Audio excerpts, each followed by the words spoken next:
Eh bien bonjour à toutes et à tous, c'est Deno de la chaîne Ten17. Aujourd'hui on se retrouve sur la chaîne Big With Actu pour vous parler des consoles old-gen et des consoles next-gen. Le passage pour certains peut paraître difficile, et c'est pourquoi dans cette vidéo nous allons vous aider à trancher. Commençons donc par les consoles next-gen. On a bien évidemment deux consoles qui dominent le marché, la Xbox One et la PS4, sans oublier la troisième console qui est la Wii U, bien que celle-ci n'est pas cartonnée.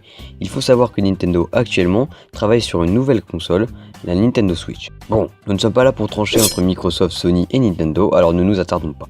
Première raison pour laquelle vous devrez passer sur Next Gen, bien évidemment les graphismes. Les consoles Next Gen étant plus sophistiquées et possédant une carte graphique plus puissante, permet aux développeurs d'éditer des jeux de plus en plus gourmands graphiquement. Les consoles old gen, elles possèdent une carte graphique et un système plus ancien, et les graphismes sont donc moins travaillés sur ces consoles-là. Ce n'est pas uniquement une question de graphisme. On en vient donc à la deuxième raison.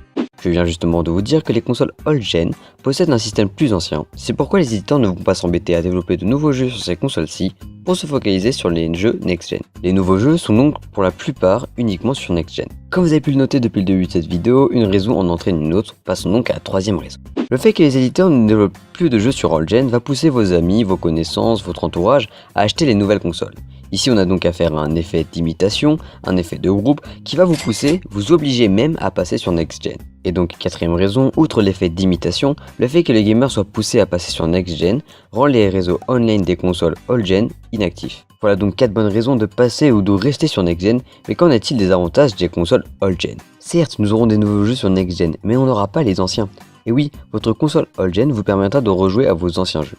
Pour certains, bien évidemment, les jeux de leur enfance.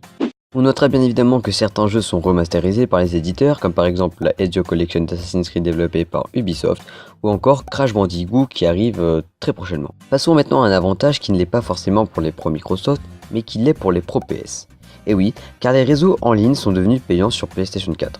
Votre PlayStation 3 vous permettra de jouer en ligne gratuitement et surtout entre amis, car comme dit précédemment, ces réseaux sont de plus en plus vides. Certains jeux comme Watch Dogs ou GTA V ne nécessitent pas forcément le passage à la Next Gen, mais encore une fois, c'est une question de graphisme. Je pense que vous avez pu le comprendre lors de cette vidéo, il est nécessaire dans les prochains jours de passer sur Next Gen pour pouvoir profiter des nouvelles exclus, des nouvelles technologies et de nombreux avantages que propose les Next Gen sans pour autant jeter ou revendre des old gen qui pour le moment sont encore utiles et d'actualité. Bien évidemment, certaines personnes diront PC c'est mieux, mais ce n'est pas le but de cette vidéo, c'est pourquoi on se retrouve dans une prochaine vidéo. C'était Deno de la chaîne Ten17 pour Big With Actu, à très bientôt.